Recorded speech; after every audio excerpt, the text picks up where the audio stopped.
Hello guys, कैसे हैं आप लोग। आशा अच्छे होंगे, आप लोगों की पढ़ाई अच्छी चली होगी। आप सब लोगों का एक बार फिर से आपके अपने ऑनलाइन प्लेटफॉर्म प्रयाग एकेडमी में बहुत बहुत स्वागत है। आज हम लोग उपस्थित हुए हैं CUET परीक्षा 2025 से संबंधित जनरल एबिलिटी में जीके के अंतर्गत ज्योग्राफी यानी भूगोल के कुछ प्रश्नों को लेकर के। तो शुरू करें तो इससे पहले आप लोगों से एक रिक्वेस्ट है, चैनल में नए हैं या अभी तक चैनल को सब्सक्राइब नहीं किए हैं तो प्लीज़ ज़रूर सब्सक्राइब कीजिए और अपने ग्रुप में शेयर भी कर सकते हैं, ठीक है, जिससे कि यदि हम लोगों के साथ कुछ लोग जुड़ना चाहें तो जुड़ सकते हैं। ओके, तो चलिए शुरुआत करते हैं। सूर्य के चारों ओर परिक्रमा करने वाले खगोलीय पिंड को क्या कहलाते हैं, ठीक है, यानी कि जो क्या करते हैं, सन के चारों तरफ रिवॉल्व करते हैं, ठीक है, उन्हें क्या कहा जाता है। तो उन्हें क्या कहा जाता है, तो उन्हें कहा जाता है प्लैनेट, यानी उन्हें ग्रह कहा जाता है। ग्रहों की गति का नियम किसने प्रतिपादित किया था, तो इसमें लॉ ऑफ प्लैनेट्स, ठीक है, law of motion of planets, तो ये दिया गया था किसके द्वारा, केपलर के द्वारा, ठीक है। तो केपलर के द्वारा वैसे तीनों के यानी जितने चारों हैं सभी हैं, लेकिन गति के ग्रहों की गति के नियम को दिया हुआ है। गति का नियम की बात आती है तो वो कौन हो जाता, न्यूटन हो जाता। ओके, तो यहाँ पर ग्रहों के गति के नियम है, तो ग्रहों के गति के नियम कितने हैं, केपलर ने, ठीक है। यदि किसी बच्चे को पता है तो बताइए कि केपलर ने कितने जो है ना नियम दिए हैं। सौर मंडल में कुल कितने ग्रह हैं, सोलर सिस्टम में कुल टोटल कितने प्लानेट हैं, ठीक है। तो कितने प्लानेट हैं, पहले 9 थे, अब स्वीकार किया गया है कि 8 हैं, ठीक है। तो उत्तर हो जाएगा हमारा बी 8।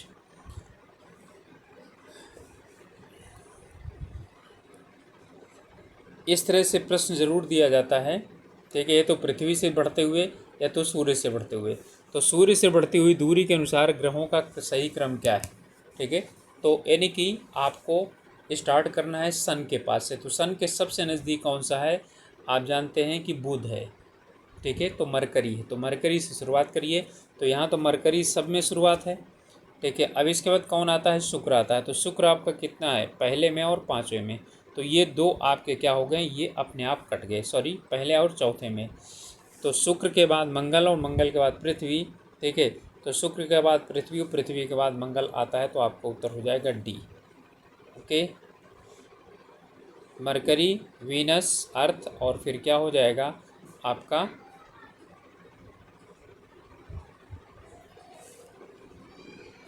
रेड प्लैनेट, ठीक है। सबसे चमकीला ग्रह कौन सा है, तो सबसे चमकीला इसमें जो ग्रह है, ठीक है, वो है आपका शुक्र, के इसे इवनिंग स्टार, मॉर्निंग स्टार के नाम से भी जाना जाता है। सूर्य से सबसे दूर ग्रह कौन सा है, ठीक है। तो सबसे जो दूर ग्रह है वो है हमारा नेपच्यून, ठीक है, ये सबसे दूर ग्रह है। इनमें से सबसे गर्म, हॉटेस्ट प्लैनेट, सबसे गर्म ग्रह कौन सा है, तो सबसे गर्म ग्रह कौन सा है, तो वो है आपका बुध, ठीक है, मरकरी, क्योंकि सन के क्या है सबसे नज़दीक है।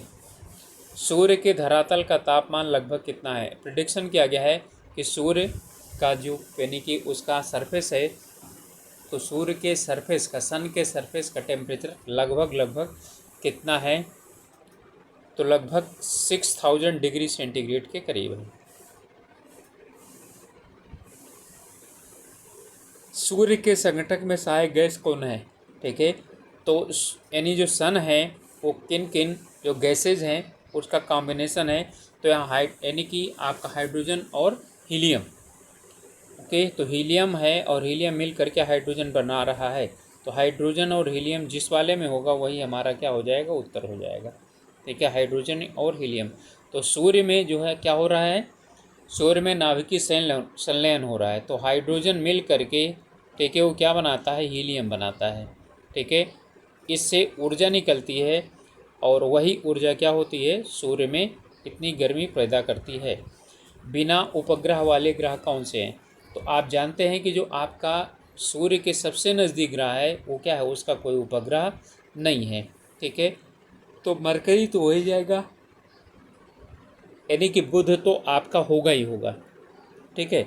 इसके बाद तो बुध के साथ यहाँ पर क्या है, मंगल है, तो मंगल के तो हैं उपग्रह, तो मंगल और शुक्र ये तो नहीं है, ये नहीं, तो मंगल, बुध और शुक्र, ठीक है। तो मरकरी और वीनस। सूर्य के प्रकाश को पृथ्वी तक पहुंचने में लगभग कितना समय लगता है? बहुत इंपॉर्टेंट प्रश्न है और ये पूछा जाता है। लगभग 8 मिनट लगता है, 8 मिनट 8 सेकंड के करीब है लगता है। पृथ्वी का उपग्रह कौन सा है? तो पृथ्वी का उपग्रह कौन सा है? चंद्रमा है। सी ऑफ ट्रिंक्वली कहाँ है? तो सी ऑफ ट्रिंक्वली कहाँ पर है? चंद्रमा पर है, ठीक है। सी ऑफ ट्रिंक्वली वही जगह पर है जहाँ पर भारत यानी मानव ने सबसे पहले कदम रखा है। सौरमंडल में सबसे बड़ा ग्रह कौन सा है? ठीक है। तो लार्जेस्ट जो प्लानिट है वो कौन सा है? तो लार्जेस्ट प्लानिट आपका कौन सा है? वो है आपका, ठीक है, बृहस्पति।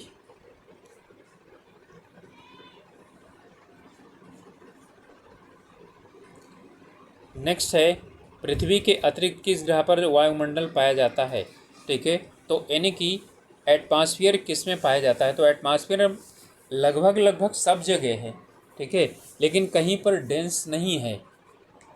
ओके, तो एटमॉस्फेयर तो है ही लेकिन डेंस नहीं है और बहुत विरल विरल है, तो वो उतना यानी हमारे यूज़ का ही नहीं है और ऑक्सीजन खास करके वहाँ पर पाई नहीं जाती है।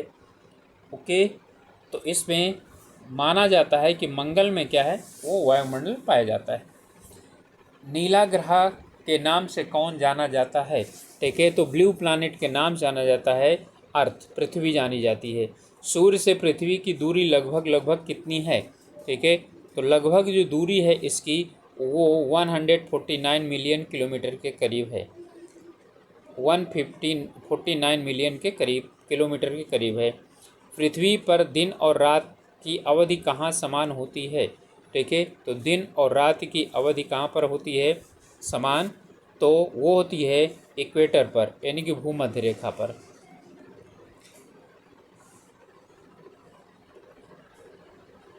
और पोल्स पर, ध्रुवों पर क्या होता है? 6 महीने की दिन, 6 महीने का रात। पृथ्वी पर दिन और रात होने का कारण क्या है? देखिए, ये सूरज है, ये पृथ्वी है, पृथ्वी इसके चारों तरफ क्या हो रही है? घूम रही है, ठीक है। और एक चीज़ क्या होती है कि पृथ्वी अपने ही घूम रही है, यहीं पर घूम रही है, ठीक है। तो सूरज तो इसके सामने है ना, तो जब घूमते हुए इसके पार यानी जो सामने आएगा वो दिन होगा, जो इधर रहेगा वो रात होगा, ठीक है। तो यहाँ पृथ्वी दो प्रकार की गति करती है, रिवॉल्यूशन करती है, ठीक है, और एक जो है ना अपने धुरी पर क्या करती है? घूमती है चारों तरफ, ठीक है। तो यहाँ पर जो है ना है इसमें पृथ्वी पर अपने अक्ष पर घूर्णन के कारण, ठीक है, यही हो जाएगा आपका, ठीक है, जो उसका एक्सिस है उसके चारों तरफ घूमने के कारण जो होता है, उसी कारण जो है इसमें दिन और रात होते हैं। और जो ऋतुएं बदलती हैं वो क्या होते हैं? सूर्य के चारों तरफ चक्कर लगाने के कारण। पृथ्वी अपनी कक्षा में गति करती है, ठीक है, पूरब से पश्चिम की तरफ या पश्चिम से पूरब की तरफ। तो सूर्य जिधर की तरफ जाता है ना उसका उल्टा कर दीजिए, ओके। तो सूर्य पूरब से पश्चिम की तरफ जाता है, इसका उल्टा कर दीजिए तो पश्चिम से पूरब की तरफ हो जाएगा। क्योंकि सूरज स्थिर है और पृथ्वी घूमती हुई जाती है तो हमें सूरज घूमता हुआ लग रहा है, ठीक है। तो इसका मतलब है पृथ्वी जो है उसके उल्टा घूमती है। सूर्य और पृथ्वी के बीच अधिकतम दूरी अब सौर कब होती है? ठीक है, यानी कि अधिकतम दूरी कब होती है और न्यूनतम दूरी कब होती है, ठीक है। तो भारत में रहने वाले लोग सोचेंगे कि अधिकतम दूरी जब होगी जब क्या होगा? सर्दी पड़ेगी, और न्यूनतम दूरी जब होगी जब क्या हो जाएगी? गर्मी पड़ेगी। तो ऐसा कुछ नहीं है, ठीक है। तो यहाँ पर कह रहा है सूर्य और पृथ्वी के बीच अधिकतम दूरी कब होती है? तो अधिकतम दूरी जो है ना वो जुलाई में नहीं बल्कि किस में होती है? दिसंबर और जनवरी में होती है, ओके। तो इसमें हो जाती है अधिकतम, अच्छा अधिकतम दूरी होने पर हमें लगेगा कि हमें सर्दी लगनी चाहिए, नहीं, तो क्या चाहिए? 4 जुलाई को, ठीक है, 4 जुलाई को। और जो 22 दिसंबर होता है, 22 दिसंबर को सबसे नज़दीक होती है। अच्छा, 23 दिसंबर दिया गया है, जनवरी, ओके, तो इसमें है सूर्य एवं पृथ्वी के बीच न्यूनतम दूरी, ठीक है, कब होती है?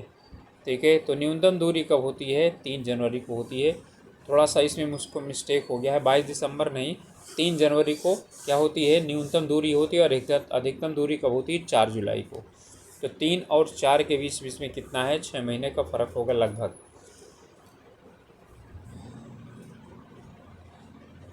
इनमें से किस तिथि को दिन और रात बराबर होते हैं? ठीक है, तो 2 तिथियां होंगी ना इसमें, तो 2 तिथियां यहीं दिया हुआ है, तो हमारा क्या हो जाएगा? डी उत्तर हो जाएगा। ठीक है, तो 2 तिथियां, ठीक है, यहाँ पर दिया हुआ है, तो 21 यानी 21 मार्च और 22 सितंबर को, ठीक है, 21 मार्च और 22 सितंबर को दिन और रात बराबर होते हैं। आप लोग जानते हैं कि 23 दिसंबर को दिसंबर में दिन छोटा होता है, रातें बड़ी होती हैं। चंद्र ग्रहण का कारण क्या है? ठीक है, तो चंद्र ग्रहण का कारण देखिए, चंद्र ग्रहण का कारण ये है, ये सूर्य है, ये चंद्रमा है, और जब चंद्रमा और सूर्य के बीच में पृथ्वी आ जाती है तो पृथ्वी की छाया कहाँ पर पड़ने लगती है? चंद्रमा पर पड़ने लगती है, तो यानी कि इसे हम बोलते हैं चंद्र ग्रहण। ओके, तो जब चंद्रमा और सूर्य के बीच में क्या हो जाता है? पृथ्वी आ जाती है। पृथ्वी एवं सूर्य के बीच नहीं, पृथ्वी एवं चंद्रमा के बीच, सूर्य और चंद्रमा के बीच में पृथ्वी आ जाती है, ये वाला। ठीक है, और सूर्य ग्रहण कब होता है? ये सूर्य है और ये पृथ्वी है, जब इन दोनों के बीच में क्या आ जाता है? चंद्रमा आ जाता है। ठीक है, तब क्या होता है? ये सूर्य ग्रहण पड़ता है। सूर्य ग्रहण का कारण क्या है? ठीक है, वो क्वेश्चन दे दिया है। तो सूर्य ग्रहण का कारण आप लोगों ने अभी देखा कि पृथ्वी और सूर्य के बीच में चंद्रमा आ जाना। तो पृथ्वी और सूर्य के बीच में कौन आ जाना? चंद्रमा आ जाना। तो उत्तर हमारा हो जाएगा ए। मध्य रात्रि का सूर्य, ठीक है, कहाँ पर होता है? नॉर्वे में। ठीक है, मध्य रात्रि का सूर्य, तो मध्य रात्रि के सूर्य का देश नाम जाना जाता है, ठीक है, नॉर्वे। ठीक है, कंट्री टू मिड नाइट सन। भूमध्य रेखा पर पृथ्वी का व्यास लगभग कितना है? ओके, तो इक्वेटर पर जो अर्थ है, ठीक है, उसका डायमीटर कितना है ये हमको बताना है। ठीक है, तो ये लगभग है 12,800 किलोमीटर करीब।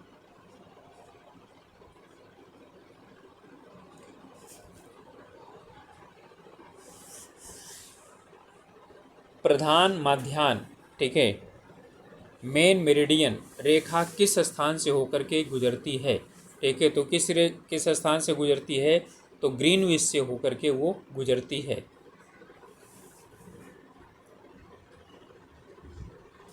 एक देशांतर से दूसरे देशांतर के बीच कितने समयांतराल होता है? तो एक देशांतर से दूसरे देशांतर के बीच में कितने का होता है? 4 मिनट का अंतर होता है। तो 4 मिनट। ये बहुत इंपॉर्टेंट प्रश्न है, ये पूछा जाता है। ध्रुवों की तरफ जाने पर अक्षांश रेखाओं के व्यास की प्रकृति कैसी होती चली जाती है? देखिए, जो है ना, ये ध्रुव हैं, ठीक है, जब आप यहाँ से इधर की तरफ जाएंगे तो क्या होता चला जाएगा? ठीक है, इनका व्यास क्या होता चला जाएगा? ठीक है, तो अब आप लोग अंदाज़ा लगा सकते हैं। और ये भूमध्य रेखा है, यहाँ पर क्या हो जाएगा? ऐसे हो जाएगा। जैसे ऐसे जाते हैं, ठीक है, तो क्या होता चला जाता है? ठीक है, यानी कि यहाँ पर कम होता चला जाता है। ओके, तो यहाँ पर यानी कि क्या होगा? हमारा उत्तर हो जाएगा बी, घटता जाता है। ठीक है, ध्यान समझ में आया? पृथ्वी के केंद्र में पाया जाने वाला चुंबकीय पदार्थ है। ठीक है, तो केंद्र में कौन सा चुंबकीय पदार्थ पाया जाता है? तो वो पाया जाता है निकेल। पृथ्वी के ऊपरी परत को क्या कहा जाता है? ठीक है, तो upper layer of earth is known as, क्या कहा जाता है इसको? ठीक है, क्रस्ट। क्रोड तो सबसे बीच वाला भाग है, ये क्रोड है। ठीक है, और ये मेंटल है, और ये क्या है? ये जो है ना हमारा क्रस्ट है।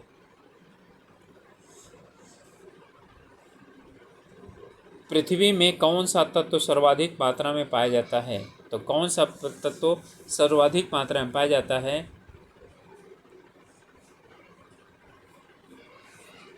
आप किसी भी तत्व की बात करें तो कौन सा सबसे ज़्यादा पाया जाता है? ऑक्सीजन पाया जाता है। ध्यान रखिएगा, पृथ्वी की बात कर रहा है, ना कि एटमॉस्फेयर में बोल रहा है। तो एटमॉस्फेयर में नाइट्रोजन सबसे ज़्यादा पाया जाता है। कि पृथ्वी के लगभग कितने प्रतिशत भाग पर स्थल है? ठीक है, तो आप जानते हैं कि 70% पर पानी है, तो लगभग क्या हो जाएगा, 30% होगा। तो यहाँ 30% के नज़दीक कौन है? तो ये क्या है, 29। तो यही हमारा हो जाएगा उत्तर। इनमें से कौन कायांतरित, ठीक है, चट्टान है? तो यहाँ पर जो यानी कि आपकी रॉक है, इसे पूछ रहा है कि जो क्या है, मेटामॉर्फिक है। ठीक है, तो मेटामॉर्फिक रॉक कौन सी है? ग्रेनाइट, शैल, संगमरमर या बेसाल्ट? के तो आपको पता है कि संगमरमर ही परिवर्तित होती है। तो संगमरमर कार्यांतरित का मतलब है, ठीक है, जो क्या हो जाती है, बदल जाती है। ठीक है, जिसका आकार यानी कि जिसका आकार नहीं, मतलब जिसका जो फिजिकल कंडीशन है, ठीक है, वो बदल जाती है।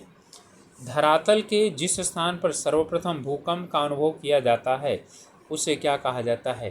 ठीक है, तो जो पृथ्वी का तल है, ठीक है, वहाँ पर जहाँ से सबसे पहले क्या होता है, हमें पता चलता है, यानी कि भूकंप का एहसास होता है, उसे क्या कहा जाता है? तो उसे कहा जाता है अधिकेंद्र।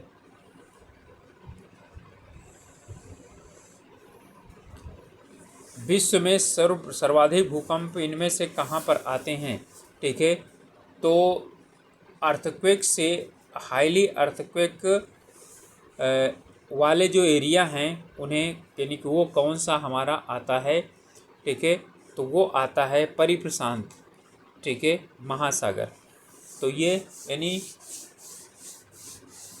आपका जो पैसिफिक ओशन बेल्ट है वो मानी जाती है। ठीक है, परिप्रशांत महासागरीय पेटी।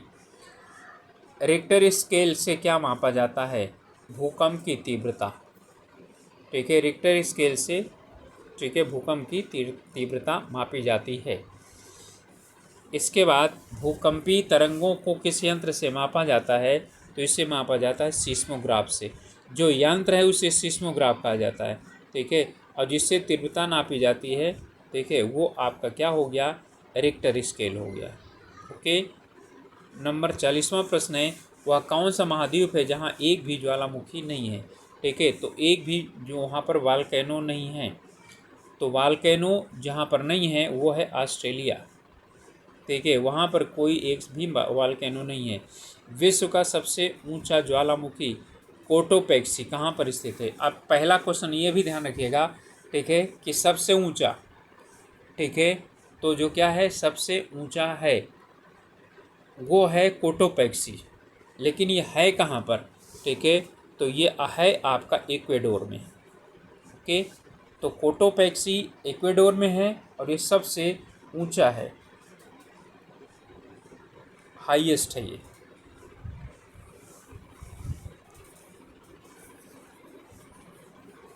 निम्नलिखित में से किसे प्रकृति का सुरक्षा वाल्व कहा जाता है? Safety valve of nature. तो इसे कहा जाता है वाल्केनो को, ज्वालामुखी को। उत्तर हो जाएगा ए। आप लोगों से रिक्वेस्ट है कि चैनल को अभी तक सब्सक्राइब नहीं किए हैं या चैनल में नए हैं तो चैनल को ज़रूर सब्सक्राइब कीजिए और अपने ग्रुप्स में शेयर कर सकते हैं आप लोग, जिससे कि हम लोगों के साथ और भी लोग जुड़ना चाहें तो जुड़ सकते हैं। इनमें से कौन सा सुमेलित नहीं है? Etna Italy, Fujiyama Japan, Popa Myanmar.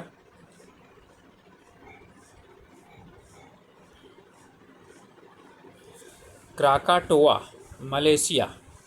यहाँ पर हमको निकालना है कि कौन सा वो नहीं है, तो ये क्राकाटोआ ही क्या है, नहीं है, बाकी तीनों क्या हैं, मिले हुए हैं। रॉकी, एंडीज, एटलस, आल्पस, आप समझ गए होंगे कि सब क्या हैं, ये हैं पर्वत। ओके, हिमालय आदि किस प्रकार के पर्वत हैं? वलित हैं, ब्लॉक हैं, ठीक है, अवशिष्ट हैं या ज्वालामुखी पर्वत हैं? ठीक है, तो ये क्या हैं, वलित पर्वत हैं। विश्व का सबसे ऊंचा पर्वत शिखर माउंट एवरेस्ट कहाँ पर स्थित है? तो माउंट एवरेस्ट स्थित है, ठीक है, माउंट एवरेस्ट इज सिचुएटेड, ठीक है, एट नेपाल। और इसे नेपाल में इसे सागर माथा कहा जाता है। नेपाल में इसे सागर माथा कहा जाता है। ओके, लोयस का पठार, ठीक है, तो लोयस का पठार कहाँ पर है? तो ये सॉरी, लोएस का पठार है क्या, ये जो है ना लोएस का पठार जो होता है, ठीक है, ये किससे बना हुआ है, ये पवन से, हवा से, ठीक है, एयर से बना हुआ है। विश्व का सर्वाधिक ऊंचा पठार कौन सा है, तो कौन सा है, तो हाईएस्ट प्लेट्यू, तो हाईएस्ट प्लेट्यू है आपका तिब्बत का पठार, तिब्बतन प्लेट्यू। इनमें से किस देश को हजार झीलों की भूमि कहा जाता है, तो हजार झीलों की जो भूमि है उसे कहा जाता है, ठीक है, फिनलैंड को, फिनलैंड को हजार झीलों की भूमि कहा जाता है।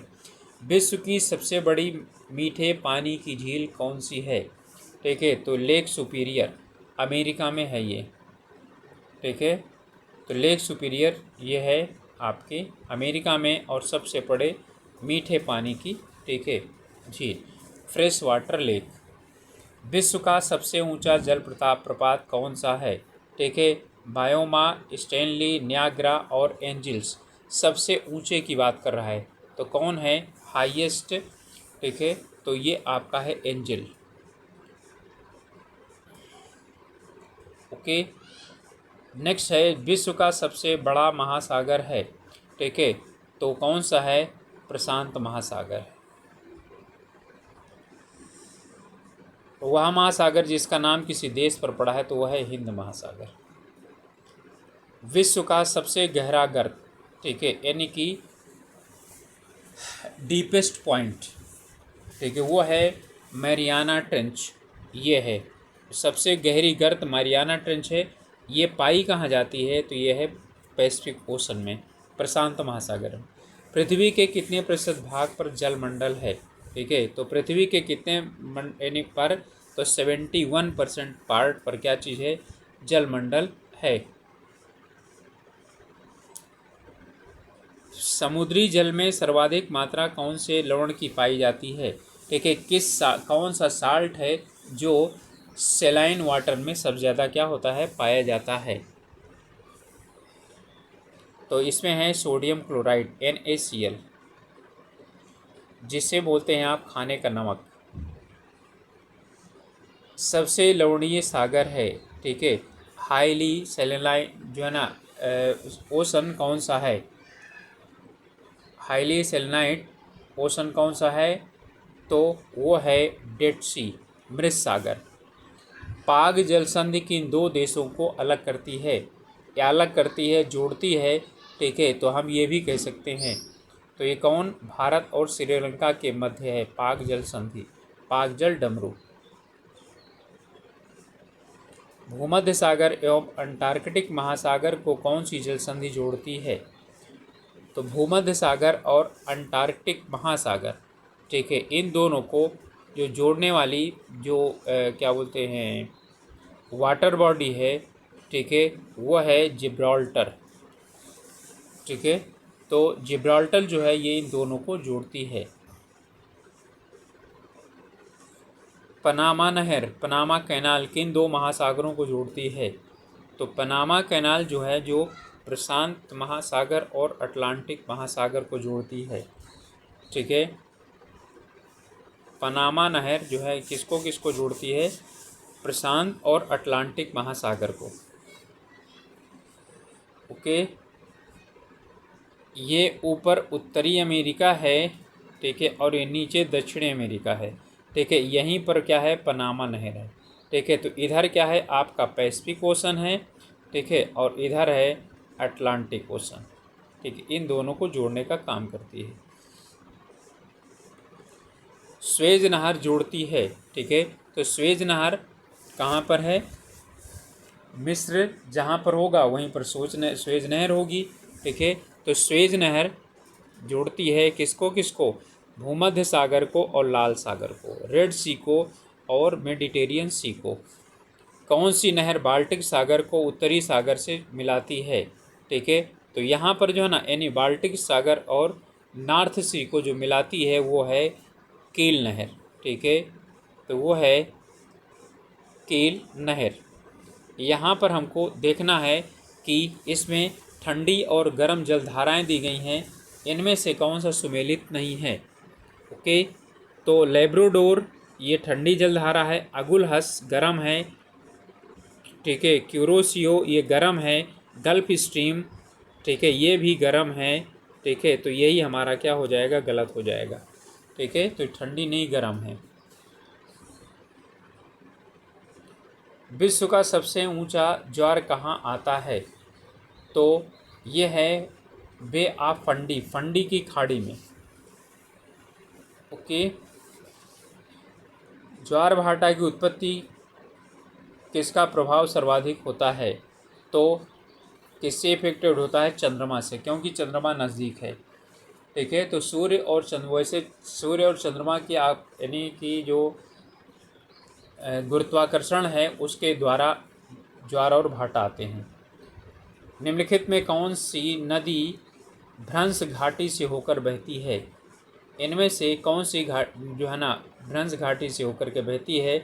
तो भारत में है नर्मदा नदी, ठीक है। ये क्या होती है? ये भ्रंश घाटी से होकर के बहती है, ठीक है। और नर्मदा नदी जो है किधर से किधर को बहती है?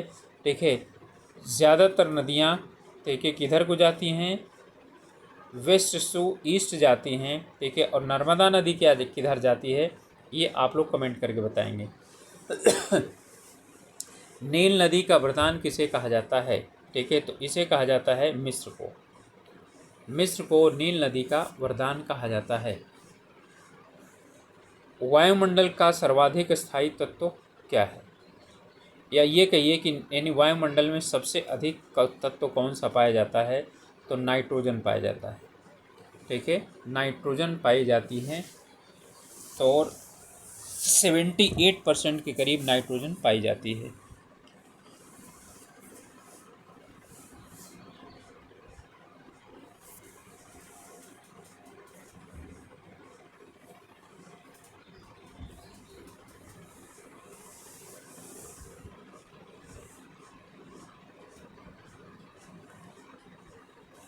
ओके।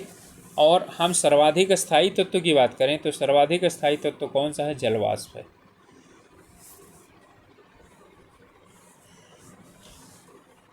वायुमंडल में सर्वाधिक मात्रा में कौन सी गैस विद्यमान है? ठीक है, इसका हो जाएगा उत्तर आपका नाइट्रोजन।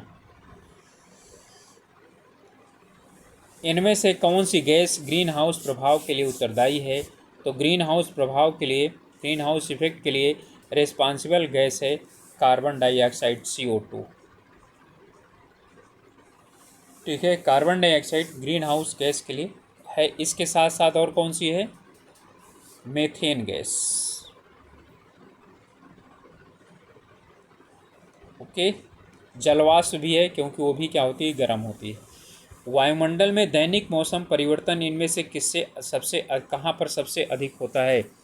ठीक है, क्षोभ मंडल में, मध्य मंडल में, आयन मंडल में, समताप मंडल में। तो कहाँ होता है? समताप मंडल में।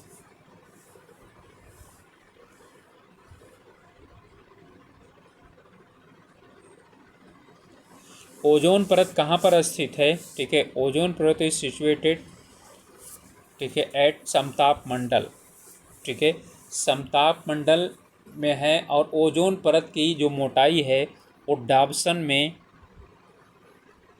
नापी जाती है, डाबसन में मापी जाती है। वायुदाब में अचानक आने वाली कमी किस परिघटना का सूचक है?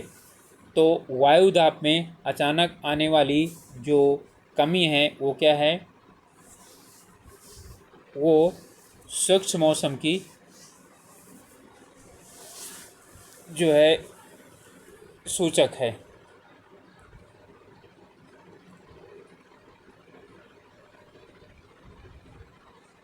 वायुदाब को किस यंत्र से नापा जाता है? ठीक है, तो वायुदाब को किस यंत्र से मापा जाता है? तो क्या लैक्टोमीटर है क्या? देख लीजिए इसे, दूध की शुद्धता। और हाइग्रोमीटर, ठीक है, द्रवों की जो यानी कि अपेक्षित घनत्व, ठीक है। और हाइड्रोमीटर जो होता है वो वायुमंडल की आर्द्रता को नापता है, ठीक है। मैनोमीटर ये वायु की तीव्रता को नापता है। और जो बैरोमीटर है वो क्या करता है? वो वायु दाब को नापता है। तो एयर प्रेशर को जो नापता है वो कौन होता है? वो होता है एटमॉस्फेरिक प्रेशर को नापता है, वो बैरोमीटर होता है। डोल्ड्रम पेटी यानी शांत पेटी या शांत घाटी का विस्तार कहाँ से कहाँ तक पाया जाता है? तो ये है 0 डिग्री से 5 डिग्री उत्तर एवं दक्षिण। चीकता साठा, ठीक है, इसका मतलब क्या हुआ? 60 डिग्री पर। पौने कहाँ पर प्रवाहित होती हैं?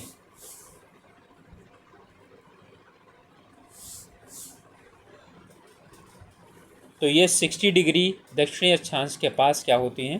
ठीक है, काफ़ी तेज़ी से चलने वाली हवाएं हैं और जो है वो शोर करती हुई, इसलिए चीकता साठा इसको नाम देते हैं। आल्पस पर्वत के उत्तरी भाग में बहने वाली उष्ण शुष्क स्थानीय हवाओं को क्या कहा जाता है? तो इन्हें नाम दिया जाता है फॉन। ठीक है, तो ये क्वेश्चन पूछा भी जाता है। ये स्थानीय वायु यानी आल्पस के आसपास बहने वाली, ठीक है, उसको बोलते हैं फान। भारत में बहने वाली को बोलते हैं लू। इनमें कौन सा सुमेलित नहीं है? ठीक है, तो ये दिया हुआ है यहाँ पर, ये हवाएं हैं, ठीक है, और ये जो है ना यानी कि कहाँ पर चलती हैं। तो इसमें से सुमेलित कौन सा नहीं है? तो मिस्ट्रल फ्रांस में बहती है, यामो जापान में बहती है, सिरोको ऑस्ट्रेलिया में नहीं बहती, यही वाला उत्तर हो जाएगा हमारा। खमसिन मिस्र में बहती है।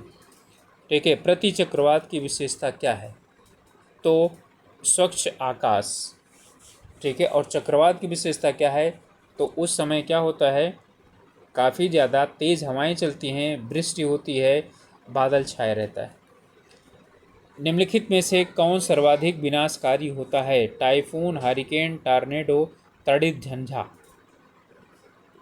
ठीक है, तो कौन होता है? टॉर्नेडो। तूफान ही हैं सब। किस मेघ से अत्यधिक वर्षा होती है? तो जो वर्षा स्तरीय मेघ होते हैं उनसे क्या होती है? सबसे ज़्यादा वर्षा होती है। संसार की अधिकतम वर्षा निम्नलिखित में से किस रूप में होती है? तो पर्वतीकृत, ठीक है, यानी पर्वतों के कारण जो है ना, यानी कि रोक उसके कारण होती है, पर्वतों से रोके जाने के कारण होती है हवा। जंगल या पर्वतों से रोके जाने के कारण जो है होती है। निम्नलिखित में से किस क्षेत्र में साल भर वर्षा होती है? ठीक है, तो इसमें साल भर वर्षा मानसूनी, भूमध्यरेखी, भूमध्य सागरीय या टुंड्रा प्रदेशों में। तो भूमध्यरेखी में होती है। भूमध्यरेखी प्रदेशों में दोपहर तक काफ़ी तेज़ धूप होती है, फिर 2 बजे के बाद बादल बनता है और बारिश हो जाती है। समान वर्षा की मात्रा वाले स्थानों को मिलाने वाली रेखा को क्या कहा जाता है? इन्हें कहा जाता है आइसोहाइट, समान वर्षा।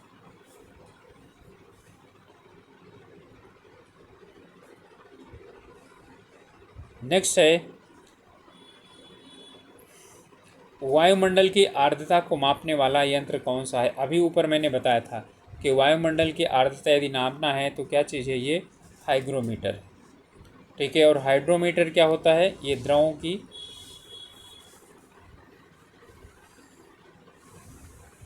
आपेक्षिक घनत्व।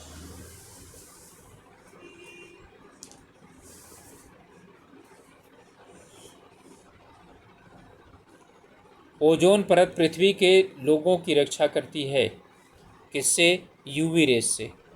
तो सूर्य से निकलने वाली जो अल्ट्रावायलेट रे, पराबैंगनी किरणें होती हैं, तो यूवी रेस से होती, यानी सुरक्षा करती है। आजकल जो क्रीम वगैरह आती हैं उनमें लिखा रहता है यूवी प्रोटेक्टेड, वो इसलिए लिखा रहता है। चीन सागर में आने वाले उष्णकटिबंधीय चक्रवात को क्या नाम दिया जाता है? तो चीन के आसपास जो आता है, ठीक है, उसको नाम दिया जाता है टाइफून। विश्व का सबसे बड़ा गेहूं उत्पादक देश कौन सा है? तो कौन सा है? वो है चाइना। विश्व में केले का सबसे ज़्यादा उत्पादन कहाँ पर होता है? तो केले का सबसे ज़्यादा उत्पादन होता है भारत में। ब्राज़ील किसका प्रमुख उत्पादक है? तो किसका है? कॉफ़ी का। उत्तर हो जाएगा हमारा सी। इनमें से कौन सा बंदरगाह काफ़ी पत्तन के नाम जाना जाता है? तो इसका मतलब है जो ब्राज़ील का यानी बंदरगाह होगा वही काफ़ी जो है ना पत्तन के नाम से जाना जाएगा। तो इसमें उत्तर कौन सा होगा? सेंटोस। वैसे सभी जो है ना ये इसी के तो हैं। विश्व में चाय का सर्वाधिक उत्पादन किस देश में किया जाता है? ठीक है, तो सर्वाधिक उत्पादन, ठीक है, विश्व में चाय का सर्वाधिक उत्पादन किस देश में किया जाता है? तो चाय का उत्पादन भारत में होता है सर्वाधिक। विश्व में प्राकृतिक रबड़ का सबसे बड़ा उत्पादक देश कौन सा है? तो प्राकृतिक रबड़ मलेशिया में सबसे ज़्यादा उत्पादित होती है। कृत्रिम रबड़ का सबसे बड़ा उत्पादक देश कौन सा है? तो इसमें भी अमेरिका है। ठीक है, कृत्रिम रबड़, ठीक है, तो प्राकृतिक रबड़ नहीं, कृत्रिम रबड़ बनाता है। तो ज़्यादातर जो रबड़ प्रयोग की जाती है वो सब कृत्रिम होती हैं। दुग्ध उत्पादन में किस देश का प्रथम स्थान है? तो किसका है? भारत का।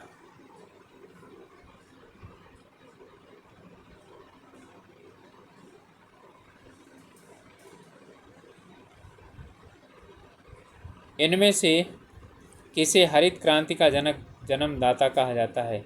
भारत की बात होगी। ठीक है, तो कौन होंगे?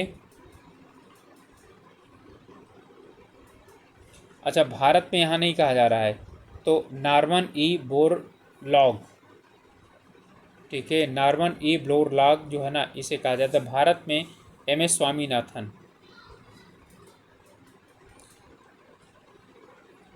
और भारत में ऑपरेशन फ्लड के जन्मदाता कौन माने जाते हैं? आप लोग ज़रूर कमेंट करके बताइएगा। वर्जिस कुरियन, ओके। सेरीकल्चर का संबंध है, ठीक है, तो सेरीकल्चर का संबंध किससे है? रेशम के कीट से है। व्यापारिक स्तर पर किया जाने वाला विभिन्न प्रकार के फलों का उत्पादन क्या कहलाता है? ठीक है, तो कुल मिलाकर के फलों के उत्पादन की बात कर रहा है, तो इसे बोलते हैं हॉर्टिकल्चर। एपीकल्चर, मेरीकल्चर और सिल्वीकल्चर। ठीक है, एपीकल्चर आप लोग बता सकते हैं, और तो आप लोग दूसरा जानते नहीं होंगे, तो एपीकल्चर बताइएगा क्या है? मधुमक्खी पालन, ओके। विश्व का प्रमुख मत्स्य क्षेत्र ग्रांड बैंक कहाँ पर स्थित है? ठीक है, तो ये स्थित है आपका अटलांटिक महासागर में। स्वच्छ जल की मछली का सबसे बड़ा उत्पादक देश कौन सा है? तो ये जो देश है, ठीक है, ये है चीन। विश्व में सर्वाधिक सोने का उत्पादन किस देश में किया जाता है? यानी सर्वाधिक सोने का उत्पादन कहाँ पर होता है? तो सोने का सर्वाधिक उत्पादन होता है इनमें से चीन में। विश्व में कौन सा देश टिन का सर्वाधिक उत्पादन करता है? तो टिन का सर्वाधिक उत्पादन करता है चीन। चांदी का सबसे बड़ा उत्पादक देश कौन सा है? तो चांदी का सबसे बड़ा जो उत्पादक देश है वो पेरू है। विश्व का सबसे बड़ा यूरेनियम उत्पादक देश कौन सा है? तो यूरेनियम सबसे ज़्यादा कहाँ पर पाया जाता है? कनाडा में। विश्व में पवन ऊर्जा का सबसे बड़ा उत्पादक देश कौन सा है? तो वो है जर्मनी। विश्व में सबसे बड़ा कोयला उत्पादक देश कौन सा है? ठीक है, तो कोयला उत्पादक देश कौन सा है? चीन। संसार की सबसे महत्वपूर्ण जहाजी नहर कौन सी है? तो आप लोग जानते हैं वो है सुएज नहर। ओके। पिग्मी जनजाति कहाँ पर पाई जाती है? तो कहाँ पर पाई जाती है? वो कांगो में पाई जाती है। इनमें से कौन सा सुमेलित है? ये यानी जनजातियाँ दी गई है, कौन सा सुमेलित नहीं है पूछ रहा है। तो माओरी न्यूजीलैंड में पाए जाते हैं, एनू फ्रांस में नहीं पाए जाते, यही उत्तर हो जाएगा हमारा। सेमांग मलेशिया में पाए जाते हैं, एस्किमो कनाडा में पाए जाते हैं। जुलू जनजाति कहाँ पर पाई जाती है? तो जुलू जनजाति पाई जाती है दक्षिण अफ्रीका में। युर्त किस जनजाति का घर है? तो युर्त जो है वो आपकी किर्गिज लोगों का घर है। कौन सा देश पहले श्याम के नाम से जाना जाता था? ठीक है, तो श्याम के नाम से कौन सा देश जाना जाता था? वो है थाईलैंड। किस देश का प्राचीन नाम पर्सिया है? ठीक है, तो ईरान, इराक, ताइवान या चीन? ठीक है, तो ये तो होने नहीं चाहिए। ठीक है, ईरान या इराक में से आप लोग क्या करेंगे बताएंगे, तो कौन है? ईरान है। पूर्व का मोती, ठीक है, पर्ल ऑफ ईस्ट, ठीक है, के नाम से कौन जाना जाता है? ठीक है, तो वो जाना जाता है श्रीलंका। किस देश को सफ़ेद हाथियों की भूमि कहा जाता है? ठीक है, तो सफ़ेद हाथियों की जो भूमि है वो है लाओस। उगते सूर्य का देश किसे कहा जाता है? तो वो आपका है जापान। के नॉर्वे तो है मध्य रात्रि के जो है सूर्य का देश। कंगारुओं का देश किसे कहा जाता है? तो वो है ऑस्ट्रेलिया, और ऑस्ट्रेलिया का राष्ट्रीय पशु है, ठीक है, कंगारू।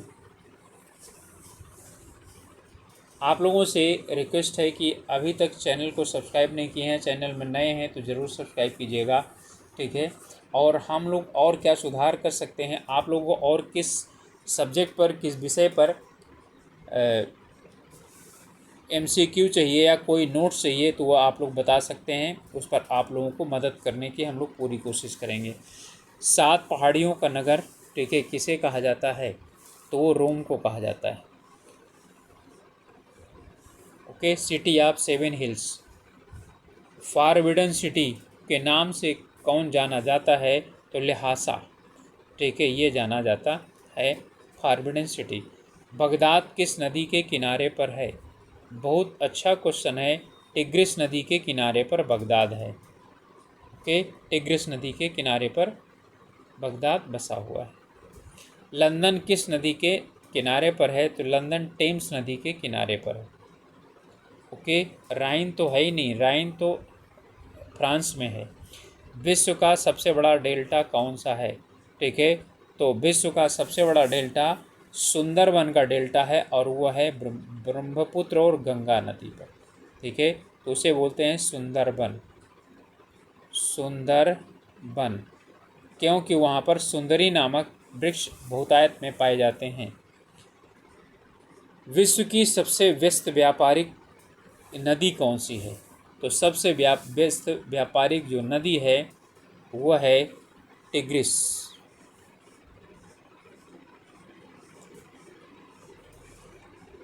विश्व का सबसे बड़ा पार्क कहाँ अवस्थित है? तो येलोस्टोन पार्क, अमेरिका। सवाना घास के मैदान कहाँ है? तो ये अब घास के मैदान से आपके क्या हो गए हैं, क्वेश्चन आ गए हैं। तो सवाना घास के मैदान कहाँ पर पाए जाते हैं? वो पाए जाते हैं अफ्रीका में। वेल्ट्स घास के मैदान कहाँ पर पाए जाते हैं? ये दक्षिण अफ्रीका में पाए जाते हैं।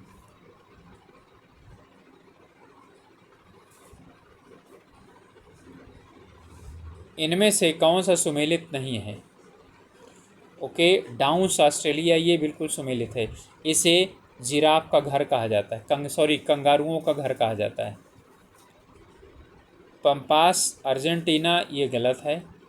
प्रेरी अमेरिका में है, स्टेपीज भारत में है, ठीक है, ये सही हैं। तो हमारा जो है इसका उत्तर हो जाएगा बी वाला इसमें गलत है।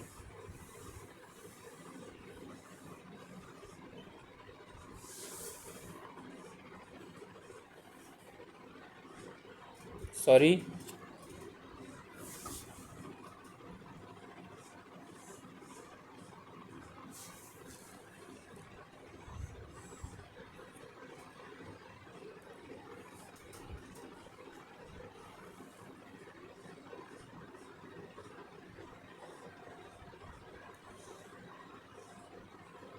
इसमें कुछ कंफ्यूजन है।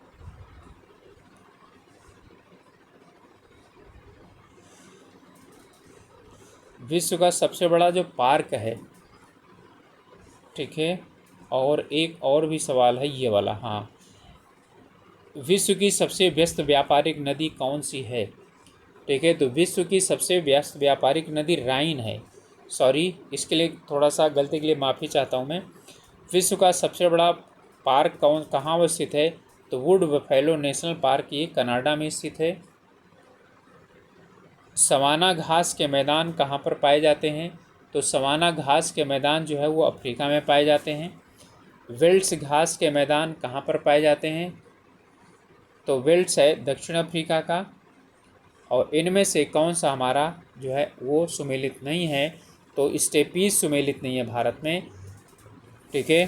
डाउन्स जो है वो ऑस्ट्रेलिया में, पंपास अर्जेंटीना में और प्रेरी यूएसए में जो है इन्हीं की घास के मैदान हैं।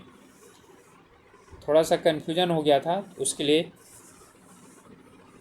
आप लोगों से माफ़ी चाहते हैं। और ये हमारा आज ज्योग्राफी का था।